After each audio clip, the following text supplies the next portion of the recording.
الله الرحمن الرحيم وبه نستعين والصلاة والسلام على سيدنا محمد وعلى آله وأصحابه أجمعين الطيبين الطاهرين أما بعد. قال الله تبارك وتعالى في كلامه المجيد والفرقان الحميد: أعوذ بالله من الشيطان الرجيم. بسم الله الرحمن الرحيم. حاميم والكتاب المبين إنا أنزلناه في ليلة مباركة إنا كنا منذرين فيها يفرق كل أمر حكيم. صدق الله العظيم. بزرگان محترم اور برادران اسلام،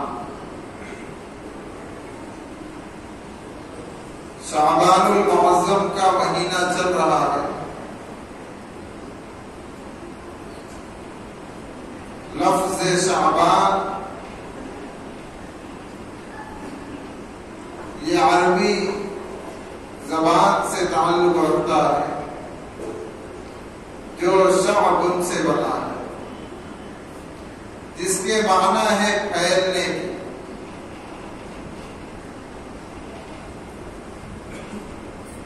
اس معزز و مبارک مہینے میں بھلائی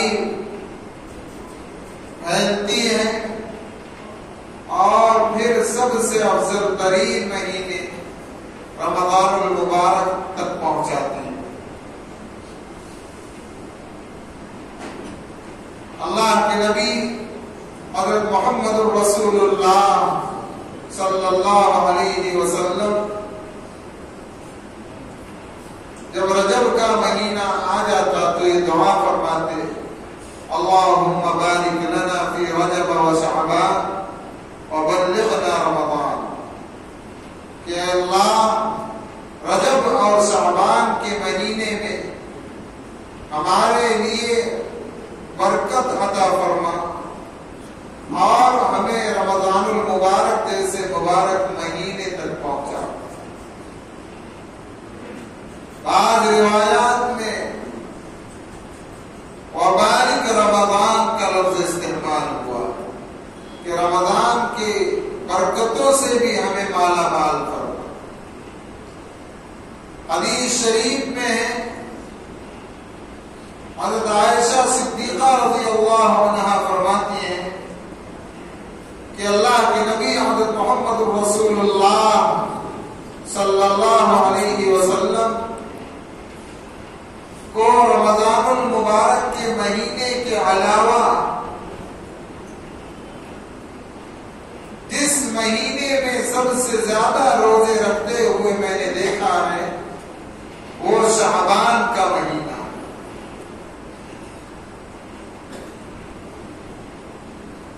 حضرت انس رضی اللہ عنہ سے مروی ہے، فرماتے ہیں کہ اللہ کے نبی حضرت محمد رسول اللہ صلی اللہ علیہ وسلم سے پوچھا گیا کہ رمضان المبارک کے مہینے کے بعد میں سب سے زیادہ افضل روزہ کون سا ہے؟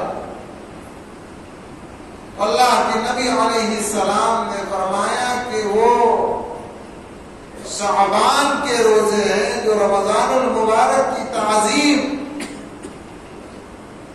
اور روحانیت کو حاصل کرنے کی ابتدا ہے کہ آدمی شعبان کے مہینے میں روزوں کی کثرت رکھے، اللہ کو اپنا فقر و فاقہ دکھائے، اللہ کے سامنے اللہ کی مرضی کے مطابق اپنے نفس کو قابو کرنا پیش کرے،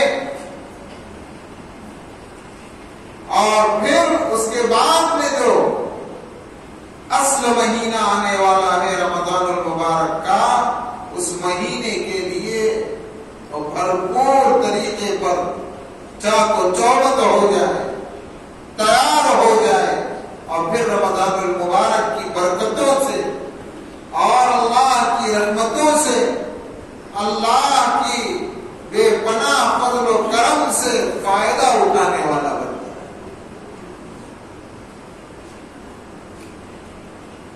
حضرت اسامہ بن زید رضی اللہ عنہ سے مروی فرماتے ہیں کہ اللہ کے نبی صلی اللہ علیہ وسلم شعبان کے مہینے میں کثرت سے روزہ رکھا کرتے تھے، اور یہ بات امت کو بتلاتے تھے کہ شعبان کے مہینے میں امت کے اعمال، بندوں کے اعمال اللہ کے دربار کی طرف اٹھائے جاتے ہیں، اور میں چاہتا ہوں کہ میرا اعمال نامہ اللہ کے دربار میں اس طور پر حاضر ہو کہ میں اللہ کے لیے روزہ رکھوں۔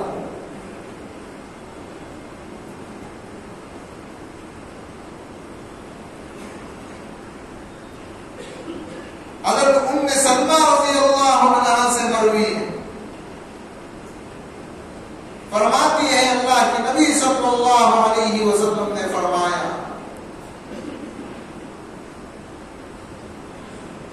کہ جب شعبان کی 15ویں رات ہوتی ہے، اسے شب برات کے نام سے لوگ جانتے ہیں،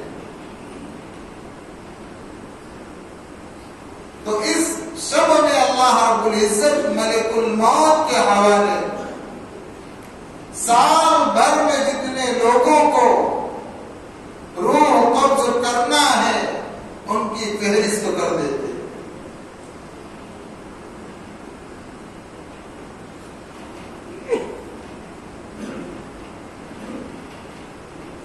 اور شب برات کے متعلق اس میں عبادت کی جائے یا نہیں کی جائے تو 17 صحابہ کرام رضوان اللہ علیہم اجمعین سے روایات مروی ہیں کہ شب برات شعبان کی 15ویں شب یہ فضیلت والی رات، برکتوں والی رات ہے، اور اللہ تعالیٰ اس رات میں قبیلہ بنو کلب کی بکریوں کے بالوں کے برابر، یہ عرب کا مشہور قبیلہ جس میں بکریاں بکثرت پائی جاتی ہیں، ان کی مثال دی ہے، ان کے بالوں کے برابر لوگوں کی مغفرت کرتے ہیں۔ شب برات میں اللہ کے سامنے گڑ گڑانا، توبہ استغفار کرنا اور عبادت کرنا، یہ تو ثابت ہے، لیکن یہ ساری کی ساری عبادتیں مستحب کے درجے میں، اور کیا عمل کرنا خاص ہے تو شریعت میں اس کی بھی کوئی تعین نہیں، کوئی متعین نہیں ہوا ہے کہ شب برات میں رات میں کون سا عمل کرنا۔ جمہور علماء کا یہ متفقہ فیصلہ ہے کہ شب برات کے اندر عبادت کی فضیلت 17 صحابہ کرام سے مروی ہے، اگرچہ اس میں بعض ضعیف روایتیں بھی ہیں، لیکن فضائل کے باب میں ان کو قبولیت کا درجہ دیا جاتا ہے۔ تو کوئی متعینہ عبادت نہیں ہے، ہم چاہیں تو قرآن مجید کی تلاوت کریں، ذکر و اذکار میں رات گزارے، استغفار اور درود شریف کی کثرت کرے، نفل و نمازوں کا اہتمام کرے، اپنی زندگی کی چھوٹی ہوئی نمازوں یعنی قضائے عمری کی ادائیگی کریں. اب یہ قضائے عمری تو زندگی کا بھروسہ نہیں ہے. 15 شعبان کا انتظار نہیں ہونا چاہیے. جب اللہ موقع دے رہا ہے اسے ادا کرنا. مخصوص اور متعین کوئی عبادت نہیں، لیکن اس رات کی فضیلت باقی ثابت ہے. پھر ملک الموت کے ہاتھ میں جب فہرست دی جا رہی ہو مردوں کی کہ اس سال کتنے لوگوں کی روح قبض کی جائے گی، تو ہم اس حال میں رہے کہ اللہ کی عبادت کے ساتھ، اس حال میں رہے کہ پتہ نہیں اس سال ہمارا بھی نام اس فہرستوں میں آ گیا ہو. تو ہم عبادت میں خدا کی طرف متوجہ رہے تاکہ رحم و کرم کی ہدایت مل جائے. چوتھی حکمت شعبان کے روزوں کی ایک یہ بھی ہے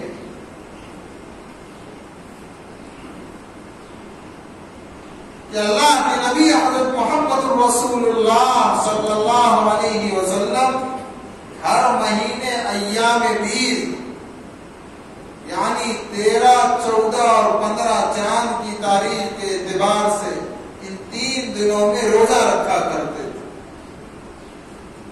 اور جب سفر پر نکل جاتے یا کسی وجہ سے چھوڑ دیتے تو اللہ کے نبی علیہ السلام سال کے اخیر میں شعبان کے مہینے میں ہر مہینے میں جتنے 3 روزے ایام بیض کے چھوٹے ہیں ان کی قضا فرما دیتے کہ آپ علیہ السلام کا معمول بنا. شعبان کے مہینے میں کثرت سے روزے رکھنا اس کی بڑی فضیلت آئی ہے. اور پھر یہ کہ جب شعبان کی 15ویں رات ہوتی ہے اور جیسے ہی سورج غروب ہوتا ہے، سورج غروب ہونے سے لے کر طلوع فجر تک اللہ تعالی آسمان دنیا پر تشریف لاتے ہیں. یعنی اللہ کی رحمت بندوں کے اوپر متوجہ ہو جاتی ہے اور یہ ندا لگائی جاتی ہے کوئی مغفرت چاہنے والا، ہے کوئی بخشش کا طلبگار، ہے کوئی رحم و کرم کی بھیک مانگنے والا کہ آج تمام بندوں پر بھیک کو نچھاور کرنے والا تمہاری طرف متوجہ ہے کوئی روزی کا مانگنے والا، اور ہے کوئی مصیبت اور رنج و غم سے پناہ چاہنے والا. اور اس طرح کے الفاظ کی ندا لگائی جاتی ہے. اس لیے حکم یہ ہے کہ رات میں عبادت کی جائے اور تہجد بھی پڑھی جائے. اور جس طرح جمعہ میں ہم لوگ مسجد کو بھر دیتے ہیں، فجر میں بھی مسجد کھول رہے. یہ کون سے شب کو کرنا ہے؟ 15 شعبان. اس کے علاوہ کیا کرنا ہے بھائی؟ فجر میں آنا ہے یا نہیں؟ اب روزانہ کرنا ہے. یہ تو شب برات کی بنیاد پر اس حدیث میں فضیلت آئی ہے کہ فجر بھی پڑھے. تو ماشاءاللہ لوگ کہہ رہے ہیں کہ 15 شعبان کو بھرنا ہے بس. اس کے علاوہ نماز تو فجر کی روزانہ فرض ہے. اور مسلسل کئی ہفتوں سے بات فجر کی میں کہہ رہا ہوں اور لوگ انشاءاللہ زور میں کہتے ہیں اور میں کہتا ہوں اور زور میں بولو تو اور زور میں بولتے ہیں، لیکن فجر میں سناٹا رہتا ہے. تو میرے بھائیوں، یہ لوٹنے کے دن ہے. دنیا کی زندگی یہ آخرت کی کھیتی ہے، کمانے کے دن ہے. کما لو، جب موت آ جائے گی پھر موقع نہیں رہے گا. تو فجر جس طرح شعبان کی شب برات کے رات کی فجر ہے، تو ایسا ہی حکم روزانہ کا ہے. روزانہ فجر کی نماز فرض ہو، لیکن اللہ معاف کرے گناہوں کی نحوست نے ہم سے توفیق چھین۔ ہم وعدہ تو کرتے ہیں، آ کر بیان سنتے ہیں، کچھ دیر کیفیت طاری رہتی ہے، جو بولا جائے جتنی زور میں بولا جائے اتنی زور میں انشاءاللہ کہہ دیتے ہیں، لیکن جیسے ہی اس پار نکلے ویسے ہی ہو جاتے۔ یہ سب باطن کی کمزوری ہے۔ پھر اس رات میں اللہ کی رحمت کے اس قدر متوجہ ہونے کے باوجود ایک روایت کے مطابق 2 لوگوں کی مغفرت نہیں ہوتی۔ ایک مشرک جو اللہ کی ذات میں، اللہ کی صفات میں کسی کو شریک کرے، اللہ کی وحدانیت میں، اللہ کی بندگی کرنے میں کسی کو شریک کرے، اس کی مغفرت نہیں۔ اور دوسرے الشاحن، کینہ رکھنے والا۔ ایک تو ہے بغض، کہ آدمی کو کسی سے نفرت ہو، کسی کے بارے میں دل میں بغض رکھے، نفرت رکھے۔ اللہ کے نبی حضرت محمد رسول اللہ صلی اللہ علیہ وسلم نے اپنے چہیتے صحابی جو بہت کم عمر تھے، حضرت انس رضی اللہ عنہ کو وصیت کرتے ہوئے فرمایا، بیٹا انس، اپنے دل کو دوسروں کے بارے میں صاف رکھو، یہ میری سب سے بڑی سنت ہے۔ اور پھر فرمایا کہ میں سارے انسانوں کے بارے میں اپنے دل کو صاف رکھتا ہوں، اور اس صفت کا اللہ نے مجھے سب سے بڑا حامل بنایا۔ تو کسی کے بارے میں دل میں نفرت کا رکھنا،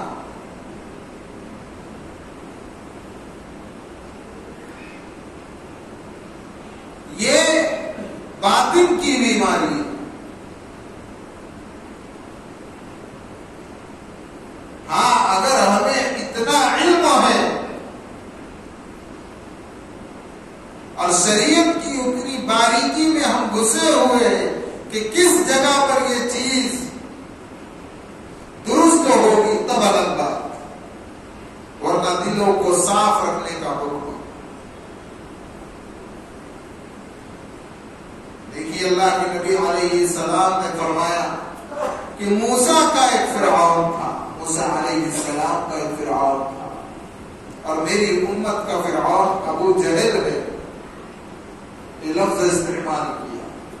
تو ابو جہل کے بارے میں اتنا سخت جملہ استعمال کیا تو اس کے پیچھے وجوہات تھی۔ تو اتنا علم ہو، ورنہ حکم یہ ہے کہ دل صاف ہو۔ تو سب سے موٹی چیز بغض، کہ دل میں کسی کی نفرت رکھنا، اور کینہ اس کے اوپر کی چیز ہے کہ دل میں کسی کی نفرت بھی ہو اور اس کو نقصان پہنچانے کی نیت بھی ہو، یہ ہے کینہ۔ تو فرمایا کہ اس دن شب برات کی رات میں اللہ تعالی مشرک کی اور کینہ رکھنے والے کی مغفرت نہیں کرتے۔ اور بعض روایات میں اور بھی چیزیں آئی ہیں، شراب کا عادی، ماں باپ کا نافرمان، ٹخنوں سے نیچے پیجامہ لٹکانے والا، ان لوگوں کی بھی مغفرت ہے۔ اس لیے میرے بھائیوں، ہم اپنی زندگی کے مقصد کو سمجھیں۔ اللہ تعالیٰ نے یہ سیزن لگایا ہے ہمارے ساتھ کہ میرے بندوں، تمہیں شعبان کا، رمضان المبارک کا، پھر عید الفطر کا، عید الاضحیٰ کا موقع دیا جا رہا ہے، یہ موسم لگا دیا ہوں کہ نہیں آنے والا بھی آئے، اور ہو سکتا ہے اس ماحول میں ڈھل کر سدھر جائے کہ جس طرح رمضان المبارک میں ماحول بنتا ہے، تو یہ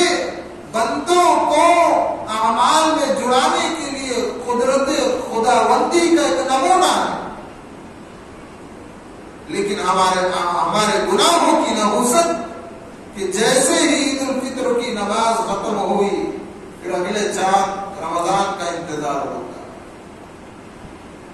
اس کی مثال ایسی ہے کہ ایک پنڈت اور ایک مسلمان کا مناظرہ ہوا، تو پنڈت نے کہا کہ بھائی تم لوگ کیسے ہو، جمعہ کو نہاتے ہو، ہم تو روزانہ اسنان کرتے ہیں۔ تو اپنی بات منوانے کے لیے انسان بڑا چالاک ہے۔ تو مسلمان نے کہا کہ تم تو روز نہاتے ہو، ہم جمعہ کو جمعہ۔ تو ہمارے اعمال کا حال یہ ہے کہ ہم تو عید کو عید بیچ کا سب غائب۔ لیکن میرے بھائیوں یہ موسم اللہ نے دیا کہ رمضان کے مہینے میں ایک بڑے سے بڑے پاپی کو بھی توفیق مل جاتی ہے مسجد میں آنے کی، ایک ماحول اللہ نورانیت پھیلا دیتا ہے۔ لیکن پتہ نہیں ہمارے گناہوں کی نحوست کیا تھی کہ ساری حدیثیں موجود ہیں، گزشتہ رمضان کو ہمارے لیے اللہ کے گھر بند کرا دیے۔ توبہ استغفار کی ضرورت ہے۔ ایسے لوگ بھی ملے جن کی 80-83 سال عمر ہو گئی، انہوں نے کہا کہ مفتی صاحب یہ رمضان اس طرح جو گزشتہ گزرا ہے ہماری زندگی میں پہلی مرتبہ ہے، اور سمجھانے کی ضرورت نہیں، ہر ایک اپنا جائزہ لے۔ یہ دین جو ہے صرف زبانوں پر رہ گیا، اور زیادہ اگر باہر نکلا تو چہرے اور لباس پر آ گیا۔ لیکن مسلمان 90% معاملات کے اندر فیل ہے، معاشرت کے اندر شریعت کو اپنانے میں فیل ہے، ناکام ہے۔ اخلاق اور کردار کی بنیاد پر اسلام پھیلا، لیکن ہمارے اخلاق و کردار ہمارے اندر سے ختم۔ اب دیکھیے ذرا موٹی بات کہتا ہوں، ہماری زندگی گزری مدرسے میں، تو 4 دیواری مدرسے کی دنیا معلوم نہیں باہر، تو ہم یہ ذہن لے کر آئے، حدیث ہی پڑھتے رہے کہ صحابہ نے یہ کیا کیسی احادیث آئی، کئی کتابیں پڑھ ڈالی۔ اب جب باہر آئے تو ڈھک کے بیٹھنا شروع ہوا، تو 1 سال بعد یہ سمجھ میں آیا کہ بھیا جو تصور تم لے کر آئے تھے مدرسے سے وہ صحابہ کا دور تھا، یہاں تو سب صرف ٹوپی پہنانے والا دور آ گیا۔ اور پھر یہ بھی تجربہ مل گیا 4 سال کے بعد کہ دنیا کہتی ہے دیکھو مفتی صاحب یا بھیا اگر چلنا ہے دنیا میں تو ہماری طرح چلو تو چلیں، یعنی تم بھی سیکھ لو چکر گھمانا، اور نہیں تو پھر سائڈ میں لگے رہو، ہم تم کو بھی نہیں چھوڑیں۔ یہ بالکل شریعت کا الٹ ہو گیا۔ صحابہ کے دور میں شریعت آسمان پر تھی، عروج پر، ہم نے شریعت کو زمین پر لایا اور اپنے اندر اتنا تکبر اور بڑائی آ گئی، اپنے آپ کو اوپر بٹھا دیا۔ اور شیطان یہی سب سے بڑا حربہ استعمال کرتا ہے۔ وہ لوگ جو عام ہیں ان کو جانے دو، جو دیندار ہیں، جن کے چہروں پر داڑیاں ہیں، جن کا لباس شریعت کے مطابق نظر آتا ہے، جو عبادتوں میں نظر آ رہے ہیں، جو حاجی ہیں، نمازی ہیں، قرآن مجید کی تلاوت کرنے والے ہیں، شیطان ان پر بھی حربہ میٹھا ہی اپناتا ہے، رونق والا۔ کیا اپناتا ہے؟ کہ وہ اپنی عبادتوں پر اور اعمال پر مطمئن ہو جاتے ہیں کہ بھائی میں نے تو اتنی تسبیح پڑھا، اتنے حج ہو گئے، ہر سال عمرے کو جا رہا ہوں رمضان، اور یہ ہو رہا ہے وہ ہو رہا ہے، تو وہ اپنے آپ کو یوں سمجھ لیتا ہے اوپر، اور باقی جتنے بھی ہے سب حقیر۔ جہاں یہ حکارت آئی دل میں اور اس میں شریعت کی کوئی حکمت اگر پوشیدہ نہیں ہے تو سمجھ لو کہ وہ جو حدیث آئی ہے کہ کینہ رکھنے والے کی مغفرت نہیں. ہم تسبیح لے کر شب برات میں بیٹھے ہیں مسجد میں لیکن مغفرت نہیں, حقارت آ گئی. تو بڑوں کے اوپر جو دیندار ہے ان پر یہی بندہ پھینکتا ہے کہ میں تو اتنا دین کا کام کر رہا ہوں, یہ سب نچلے درجے کے, میں اوپر کے درجے. تو یہ ماحول کو سدھارنا.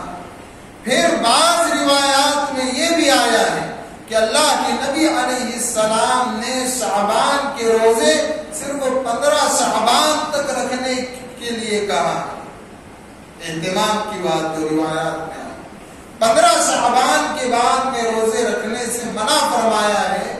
تو محدثین نے تشریح میں یہ بات لکھی ہے کہ منع ان لوگوں کے لیے ہے جن کو ڈر ہو کہ اگر وہ اور روزے رکھیں گے نصف شعبان کے بعد تو ان میں کمزوری آ جائے گی, اور پھر جو اصل روزے رمضان المبارک کے آ رہے ہیں وہ اس سے محروم ہو سکتے ہیں.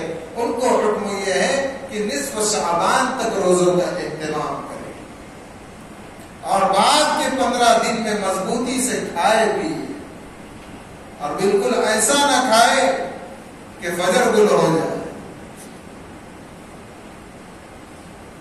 پیٹ کے 3 حصے اللہ نے بنائے ہیں, یہ مسنون طریقہ, ایک ہوا کے لیے, ایک غذا کے لیے اور ایک پانی کے لیے.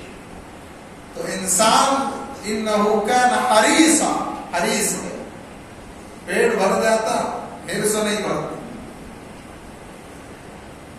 تو حکم یہ ہے کہ 1-2 لقمے آدمی کم کھائے, لیکن جب اچھا مل جاتا ہے تو آدمی اتنا بھرتا ہے کہ وہ جو غذا کی تھیلی ہے, غذا کا حصہ ہے, وہ کبھی پیٹ میں پانی کی حصے کی طرف لڑکتا ہے, کبھی ہوا کے حصے کی طرف, اور اس کی وجہ سے آدمی پر آتی ہے نیند, اور اس نیند کے غلبے میں بعض مرتبہ لوگ مغرب بعد سو جاتے ہیں اور عشاء غائب کر دیتے ہیں. اس لیے شریعت کے ہر حکم میں بھلائی. تو شعبان کا مہینہ چل رہا ہے, گزشتہ سال بھی شعبان کا مہینہ آیا تھا, اور کئی لوگ ہمارے ساتھ اس دنیا میں تھے جو آج نہیں رہے. پتہ نہیں ہمیں زندگی میں دوبارہ شعبان ملتا ہے یا نہیں ملتا. تو اسی جو احادیث سننے میں آ گئی, ہماری کوئی نیکیاں ہوں گی جس کی بدولت دین کی یہ باتیں ہم تک آئے, اللہ کے نبی علیہ السلام کے پیغامات ہم تک آئے. تو ہماری یہ ذمہ داری ہے کہ جو بات سمجھ میں آ گئی, علم میں آ گئی, اس پر عمل پیرا ہو جاؤ اور رمضان المبارک کے لیے تیاری کرنے والے بن جاؤ. اس کے علاوہ سب سے اہم ترین بات جو کہنی ہے کہ دیکھیے, حالات کے لحاظ سے شریعت کا بھی حکم ہے کہ انسان احتیاط سے رہے. اب حالات یہ چل رہے ہیں کہ جہاں بھی سماجی جگہ ہے, جہاں لوگ جمع ہوتے ہیں, یا دوسرے بھی مقامات جہاں بھیڑ جمع ہوتی ہے, اس میں دوری بنائے رکھنے کا یہ قانونی طور پر آدیش آیا. تو ہماری یہ ذمہ داری ہے کہ شریعت بھی یہ کہتی ہے جہاں پر ماہرین کی طرف سے حکم ہو جائے اس کو مان لیں. دوسرے, ہم ماسک کا اہتمام کریں خاص طور پر, یہ ہماری جان کی حفاظت کے لیے. ہم اہتمام کریں گے تو کسی کو موقع نہیں ملے گا, اور ہماری بے احتیاطی سے نہ چاہتے ہوئے بھی کہیں ایسا نہ ہو کہ رمضان سے پھر محروم کر دیے جائیں. تو میں سبوں سے کہتا ہوں کہ باہر جب جائیں گے آپ لوگ ماسک لگائیں, اور احتیاطاً مسجد میں بھی ماسک لگا لیں اور دوری بنائے رکھیں تاکہ ہمارے اوپر کسی طرح کی کوئی انگلی نہ اٹھائے اور کسی طرح کی ہماری بے ادبی اور گستاخی نہ ہو اور وہ ہمارے دل پر بوجھ بن جائے۔